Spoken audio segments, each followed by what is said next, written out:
Hello, ladies and gentlemen. This is Bonzo the Radio Retro Future, and today we're gonna try something new. I've been preparing my own writing workshop for quite a while now. Actually, I started doing these in 2021, then I stopped for a while, but now I want to pick it up and actually present it to a larger audience. So, what I'm gonna do for these particular shows, what I want to do is that this particular show will be for free, will be accessible, so kind of like a preview of what you can expect because I want to turn this into a subscription course, meaning that you have to support me on REAM or become a YouTube channel member in order to watch these videos. And the reason for that is very simple. I am the author of a series called The Association of Ishtar, and that is very expensive to make. But I also want to keep doing it. However, I need to pay a lot of illustrators to do my work. Also, I want to upgrade the visuals of this particular YouTube channel in itself, especially for the upcoming steampunk slash alt history series that I want to make. And it would be amazing if we can actually include original art to really bring the steampunk timeline to life. So, who am I? What do I do? So, I am Bonsard Bokel. If you watch my YouTube channel, you pretty much already know who I am, but I'm gonna pretend you are here for the first time in this particular topic that is about writer traps, which is mistakes that people who start out making fiction overall often make, and we're gonna be talking about those. And after that, this episode I'll talk more about, okay, well, this is how you do it wrong, but how are you going to do it right? And that is where the real meat and potatoes is, and where you actually learn about world building and that type of stuff. So, what else is there to tell about me? I also created the Steampunk Beginner's Guide here on this channel. If you have not watched it, go there. I talk about steampunk, but also more general science fiction and fiction overall. Also, how steampunk is different from, let's say, fantasy or typical science fiction. I am also a costumer. I've done that for a long time. I do photo shoots, still do from time to time. I'm just not that active in it, but I am looking into using costuming or cosplay, as you Americans call it, although I don't think those are the same. Um, into use that for videos as well, so we can include actual photography. And what else am I also created a radio station for Fallout 4 that, yes, is here on this YouTube channel that you can listen to, called Radio Retro Future. I think it's called Steampunk Music for Fallout 4. And yes, you can also listen to that in game. I think the links are all in the description as well, if people still play Fallout 4. I think they do. So yeah, currently we are also doing a Kickstarter. That was one of the reasons why I started this up. And Kickstarter backers will get access to all of these as well. And you can become a backer for just $1. So hey, what are you waiting for? And I'm trying to pump these out throughout the end of October and November. And we've got amazing special editions. And we're also going to be talking a little bit about comic book writing in the upcoming things because they are more closely related than people often assume they are. Also, if you want to follow these courses, I'll also publish them on REAM Stories, which is reamstories.com, sponsored/public. And this is kind of like a special subscriptions. It's a subscription service, but it's also kind of like Patreon for both readers and writers. And it allows me as a writer to publish weekly without me having to go through all these complicated and time consuming efforts to do so. No, this system all automates it for us, and it gives you, the reader, a superior reading experience. Not only will you get all the existing ebooks that are currently published, you also get the free short stories, the investigations of the Association of Ishtar, which are free. Members will get them all right away. And here we have something that I want to develop with the rest of the community, Visions, which are 150 word flash fiction to kind of like introduce concepts into the world. And our current submission process is that you submit 150 words. This is like my idea for a short story. Does this fit inside the Association of Ishtar universe? And if approved, it automatically becomes part of the canon. So you or if somebody else can pick it up and say, oh, I'm gonna expand on this idea. I'm gonna flesh out this short story, whatever. And we also have previews like Enwin, Adventures in Responsible Doll Ownership, and I'm really looking forward to getting it out there. A bit of a spoiler, but I'm trying to get it launched during this Kickstarter, and it's gonna be an both adorable and creepy story, which is perfect for Halloween, I think. Yes, I'm really looking forward to that. How to make reading an experience. That is my motto when it comes to writing. And yes, that means we're going to be talking about showing, don't telling. But also something is, how can I be my own editor? That is one of the biggest problems. And I got feedback from actual editors that this was really useful for them. But we're not going to be talking about that here. You're going to have to become one of the members of the options that I just provided to you. Because, folks, this really, really was a lot of work to produce. And yes, this is something that you will enjoy for the rest of your writing career. I promise you that right now. And it will also change how you can talk about these topics overall. All right, so we have the program of the full course. I'm not going to be talking about the tools anymore. We're just going to be talking about the writing sins.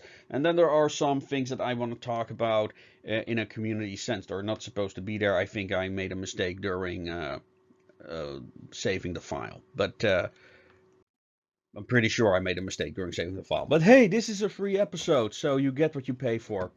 So, writing sense. First example, your world building is only as good as your writing, right?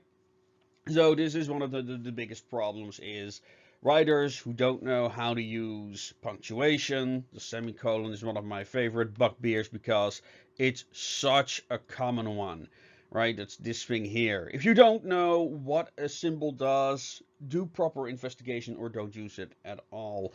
Of course, there's no capitalization. Your is wrong, and of course, there's no punctuation either, and other things. If this is the first sentence that you see, and you'd be amazed how often I see the first sentence containing errors like this.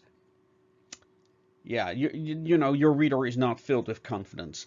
And also, one of the first impression things is when you make mistakes in the first three sentences, you are likely to repeat those same mistakes all throughout the story.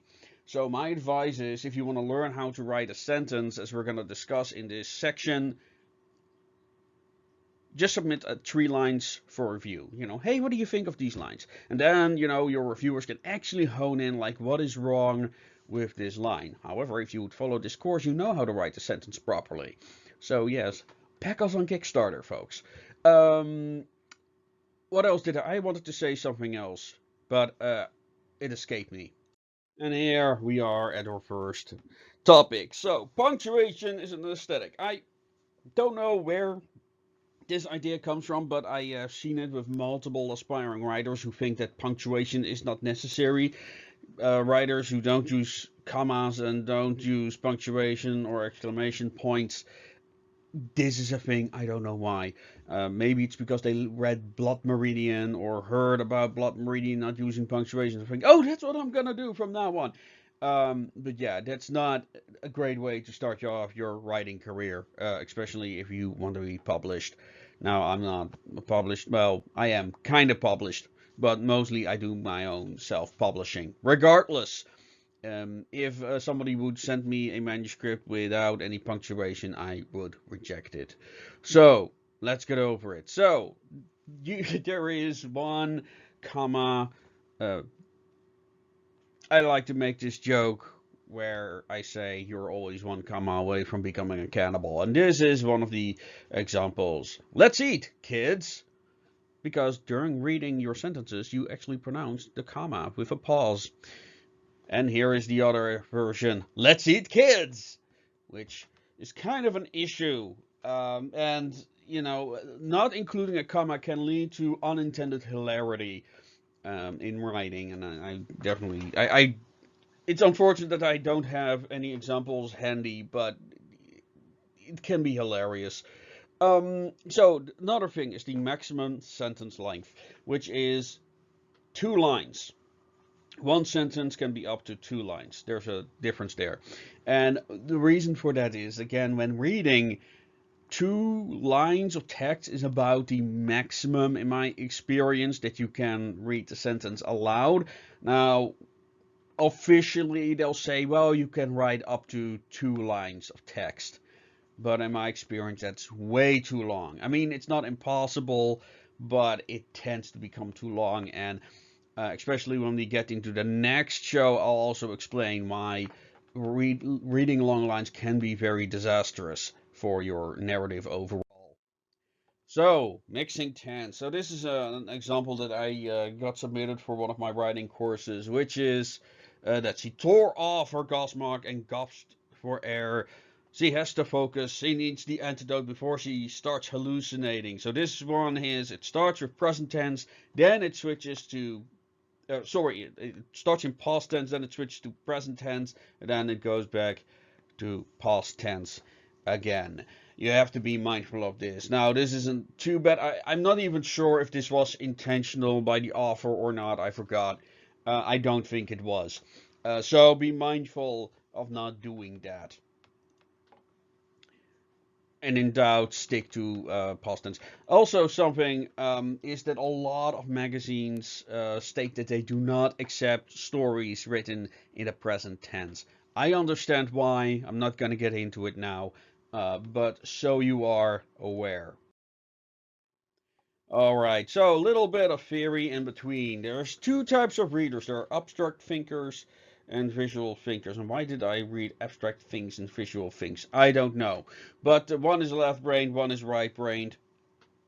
And the reason why I noticed this is very important when you have reviewers, and some will love abstract terms because they're good with vocabulary. This tend to be the left-brained people, and you've got people who are only good with visualization. These tend to be the right-brained people, and one love like abstract concepts like math, and the others do not because they cannot visualize it in their mind. You've got that friend like, oh no, don't say such things because I think in pictures. Well, those are the visual thinkers. I myself am a visual thinker, and I don't like modern poetry because they love their abstract terms, and I don't get it. I just don't. But I always see in the comments, oh, this is wonderful. So I assume all those people are abstract thinkers, or they're just blowing smoke up their ass. I don't know, but that is where that might come from. So, back to text. Next one is going to be a complicated one, which is bad referencing or poor context, but it is something that a lot of aspiring writers get wrong. The lights of the car approach the cottage. I can already that first one I have a problem with, because when you visualize this, remember, visual thinker, what is it saying in this sentence? Now, there's more to say about this than I'm going to do right now, but again, that's for the future, the next show. And then you can analyze this and really wonder, like, oh my god, what was this writer thinking at the time? But here is that it literally says that the lights from the car approach the cottage. Let me repeat that. The lights from the car approach the cottage. It literally suggests that the lights from the car are moving by themselves, right? Because, and I'm going to talk about this in a later slide, so I'm going to leave it for here and now. The next part is the owner behind the wheel. That's a very peculiar statement. I'm going to leave it at that. It's not how I would have described it. I wouldn't even have included it. But now comes the next part. Right on time, he whispers to no one in particular. Okay. Here's who's he? Like, seriously, is he the lights from the car? No, that's probably unlikely. Or is he the owner behind the wheel? Well, if those were your guesses, it's all wrong. Just 50 yards lay between him and the front door, but he would wait a little longer. Okay, what's going on here?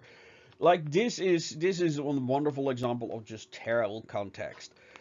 Um, so yeah, and here's another one. This is a more simple one, but still it has the same issue. There is a factory and an office. The building was constructed in 1856. You say, okay, there's a building and an office. Already a peculiar line, but that's, understandable. We get it. It's a statement. But the building was constructed in 1856. It's like, okay, well, what building? It might even be a third building. I don't know. But this is very common in the writing of aspiring writers. Oh, and this is one of my favorite one that I once came across. It's like, oh boy. Sighing and seeing his clock said 6 a.m. So it literally says he is sighing his clock and seeing his clock. What is sighing a clock? I can't tell you. And seeing that his clock said 6 a.m., which suggests that by seeing he's hearing the clock because the clock is saying 6 a.m. Oh boy, what a garbage fire of a sentence this is. Be very careful. Again, how can we prevent this? I'm going to talk about it in the next show. So, back that Kickstarter, folks.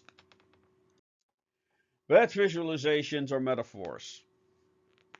Yes, this is also another common one that I noticed, which is the falling wall tried to crush the girl, literally implying that the wall is sentient and wants to exact his revenge on the girl, or something, or maybe it just likes crushing girls. Maybe it's a fetish. Who knows? So yeah, try to not associate verbs that imply intent to inanimate objects. The plane wanted to land. Now, one might say, well, that's just a matter of speech. Now, when this is dialogue, I'd say, okay, fine. It's dialogue. It's how people talk. It's fine. However, when you are narrating, this borders on unacceptable. Like, we get what you're trying to say, but again, it's implying that the plane has agency. Which has the same problem with the next one. The spears clash, trying to break each other's concentration. Again, it's implying that the spears are sentient. Hell, the spears might be like moving by themselves, like they're floating. Now, from the context, it's not true, but that is what this line is saying. So be mindful of errors like that. They are very, very common. Alright, switching between characters. Now, I used the example of the car lights and the factory wall. In the example of the car lights, the lines were continuing non-stop. This means that it's still talking about the same subjects, as I call them. Basically, the protagonist of the sentence, so to speak. The viewpoint character. So when we look at example 1, Mary is a cook, she's a mechanic, she's a bookkeeper. Because all the lines are continuing after one another, it implies it's all about Mary, that she is Mary. In example 2, there's a line between each of them, implying that she is a different character. She's a mechanic, she's a bookkeeper. Who are the she characters? Who knows? But it's not Mary. Here's another example of the same problem. Barry kicked in the door, toppled a trash bin, and lit some firecrackers. Don't make such a noise, he cried. As we explained, as in the previous page, it all implies that he is Barry. Is it Barry? I mean, it could be. You don't know. Maybe Barry is taking the shit. Who knows? Now, but in the second example, we've got the same sentence. But now, don't make such a noise, he cried, just on a new line, implying it's a different character. Who is he? We still don't know. But now at least we know it isn't Barry. That's the thing. Now, I know there are publishers who do not put lines in between their things because it saves paper. That's a choice. But this would be the result. uncertainty, unclear. You have to write in a very specific way to make that work. So another bugbear of mine is adjectives. I don't like adjectives. I'm gonna go out there right away. I don't like adjectives because they often clutter sentences unnecessarily. I just talked about reading out your sentences, and often the adjectives ruin it. For the sake of time, I'm just gonna stick to reading out this line. Well, I have to do so. Excuse me. She could hear its scaly claws skitter across the cracked rocks and constantly gurgling in its breath. Doesn't sound great, does it? Okay, let's try this without the adjectives. Excuse me. She could hear its claws skitter across the rocks and constant gurgling on its breath. You see, it's already far better to enunciate the topics of the sentence. I mean, it's still a terrible sentence. Don't get me wrong. But just by removing those adjectives, it becomes more readable and it becomes more exciting and more involved. So yeah, for a language in particular, less is truly more. So this is my kind of like a rewritten example of mine. Still not great, but let's try it. An overwhelming presence from coming at her from the darkness. Recurring gusts of air blew her hair back, while its breath sounded like a grindstone being cranked into motion over and over again. I would not write this sentence in 2023. Again, next show I'll talk about why that would be. But you notice that this is an example of the difference between show and tell. Again, I'll talk a little bit about it later, I think, in this presentation. So this is also another common fault. This is one other reason why I don't like adjectives. The stealing thief who's stealing. This is often a problem with adjectives is that, the adjectives refer to something that is either already included in the subject, this being the thief, or in the sentence by saying, well, the guy is stealing something. The stealing guy is stealing something. It's just redundant. The same thing for an old building is filled with ancient stuff. This is just vague. Like, old, what does that mean? Ancient, what does that mean? You don't know. It's very abstract, and these are very common where readers use adjectives to carry the entire sentence, and thus the sentence means nothing because the adjectives is just too abstract. It could mean too many different. Continuing on the adjectives, like, first of all, this does not apply to dialogue. I mean, people speak differently from how they write, so there should be, for me at least, a difference between the narrator's voice and the character's voice. This is an annoying bugbear of mine where I see writers, say something like, "Oh, a character is coming by a video of a news presenter talking about the news." And, "Hi, I'm the news presenter. I'm talking about the news. Hey, did you know that this is currently happening in this world?" And this is absolutely not where the news presenter continues talking in the narrator's voice. This is something. Anyway, little aside, but it happens. I'm gonna do a video about narrators' voices as well because people requested I would talk about that, so I will. Okay, so here we have abstract and redundant or relative things like the tall giant, the small dwarf, ancient. Like, yes, dwarfs are small, giants are tall, we know, right? And then how tall? Even if you say tall man, like, tall compared to what? So these are very nothing words, really. Not only are they redundant, they don't mean anything, like fast car. Okay, what does that mean? Red tomato. Yes, thank you. We know what a tomato looks like. I mean, if it said green tomato, that would be different because that would say it's not ripe or not painted. It's also often the case. Anyway, so if you want to use adjectives, use things like red, brass, broken. Things that can only mean one particular thing. You know, a brass gear is not made of iron, right? A feathered reptile, because that would be unique. Streamlined, debatable. Rounded-eared elf, again, that would mean assuming that all elves in this universe are pointed-eared. That would be unique. And there is this example. There is a Gothic cathedral with bloodthirsty gargoyles above the gates. And again, we've got like these adjectives here that's doing all the lifting of the sentence, which is that first of all, Gothic, well, either it's redundant because cathedrals are known to be Gothic, or it's unclear because Gothic could mean a mood, it could also mean a literary genre, etc.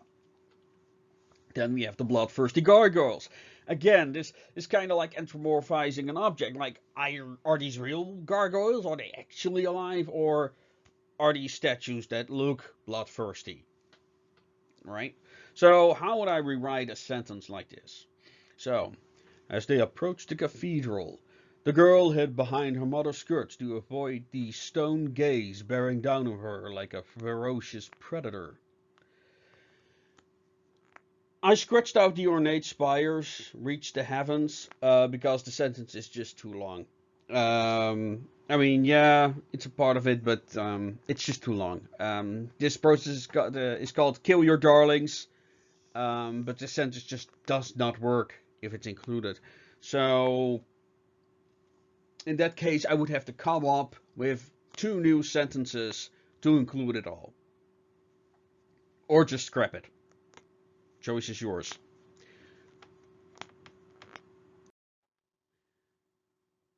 Another thing that often goes wrong.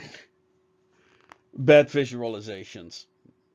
I used to dress up like a garden gnome and scare the old ladies, but then I made a 360-degree turn in my life and... yeah, nothing changed because 360 degrees is a full turn. So, yeah, this is stuff that people write. The structure on either side were straw-filled mud bricks, but age had them crumbling back into dust. Okay, there's so much to remark on this sentence. First, again, with the bad referencing, it suggests on either side are literally straw-filled mud bricks. I assume that these are supposed to be like actual buildings, houses, but it's literally said it's just mud brick piles, I guess. But here's also another one. But age had them crumbling back into dust, which would suggest they were dust, then they became straw-filled mud bricks, but now they're crumbling back into dust. Peculiar. I'm going to skip the second example and just go to the last one, because this one is the one that people enjoy the most. The mud bricks aged so badly that their fudged wall interior was exposed in places. And again, I'm a very strong visual thinker, so this automatically appeals to me more. At first I came up with the papier-mâché, as in this sentence. However, yeah, I mean, yeah, people get it, but it does not speak to the imagination. It just does not have like, the fetch isn't exposed. You know, oh, the fetch is exposed. Yeah, I get that, right? And papier-mâché is like, oh, yeah, I suppose there's stuff dwindling down, like on old papier-mâché or something. Yeah, and then there you go. Or something. It could mean anything, right? So the metaphor isn't necessarily bad or wrong. It's just not clear enough. Not as just using concrete words. And I know that especially aspiring writers, like they want to go like big. They want to be like Oscar Wilde or, you know, those literary legends. They just don't have the skill. You know, if you want to become a writer, you know, don't spend time on designing your world or maps or, you know, making character profiles. Write the bloody story. That's my most important lesson of the day, by the way. Alright, so the rain slams against the building. Okay, so this is not necessarily wrong, I think. But, you know, when I read it, it was like, there's something off. And I couldn't figure out what it was. And then I put down my thought process here, which is just like, what verbs apply to rain? Like, rain pours, rain descends, rain falls, rainwater flows, gusts of wind can slam against the building. So I kind of like say, well, what verbs apply to this particular subject? Um, I would not write this sentence, by the way, but again, we're gonna be talking about it in the next course. So back that Kickstarter. All right. So contradictions that are not contradictions. I hope I do not have to elaborate on this, but I mean, her ugly yet beautiful face. You'd be amazed how often people write stuff like this, especially the inclusion of the word but is often used wrong. Where a character will say, well, the character is driving down the road, but the what should it be like where the word but implies a contradiction. So the car is driving down the road, but a truck was driving on the other side of the road, and then they passed each other. Right? That's not a contradiction. So instead of but, use when or some other term that actually makes sense, something that takes place simultaneously. All right, truthful liar. I suppose the writer was trying to be, poetic or something. Um, but yeah, don't. Just don't. I think personally, maybe that's just me, but I think these types of things are very cringe, right? So yeah, and that brings us to the last panel, which I'll talk about in the next show, folks. As I said, this is just a preview of the show that I'm going to talk about. And these are going to be for members and REAM supporters and backers only. For various reasons. First of all, this is not very sexy content, let's face it. This is for the people who are serious about writing. And when it comes to BookTube, yeah, let's face it, many of them are not serious about writing. They want to fantasize about becoming writers. So this is really for you if you're serious about writing and improving your writing style, right? So I'm gonna do this. I want to do these workshops in person as well. Again, this will be paid workshops in the future because, well, money makes the world go round. It's very simple. If I could offer it for free, that meant I would have had plenty of patrons to afford all the art that I'm currently making for the show. But I do not at this time. So if you want to support me, go to REAM, go to Kickstarter. There I'll post the next episodes in the series. The next one we're going to be talking about how to construct a sentence. I'll talk about tools a little bit. And yeah, I'll also be talking about the narrator's voice and any other topic you want me to talk about. So of course, world building. But again, for me, the world building happens in the sentences, not in like some design document. So yeah, go over to the site at the beginning, and there I'll show you what else we're gonna be working on. I'm gonna organize some workshops as well for the 150 word challenges that I mentioned. These are for the people who are really interested in trying out steampunk ideas and get them included in the role-playing game that we are working on. So it's not just going to be on REAM with the vision stuff. It's going to be actually included in products we're pushing out. I'm still pondering on how to do the short stories. Maybe I'll offer compensation for people who are interested. It cannot be a lot at this point. Um, that all money goes to my illustrators because they too need to make a living. And with that, folks, I'm going to leave it at here. I hope you found this useful. Again, the future episodes on this will be for the people who support me on REAM and Kickstarter, and of course on YouTube itself. And I really suggest you use REAM or Kickstarter. And with that, I'm going to bid you adieu. And as always, make things your way. Good night.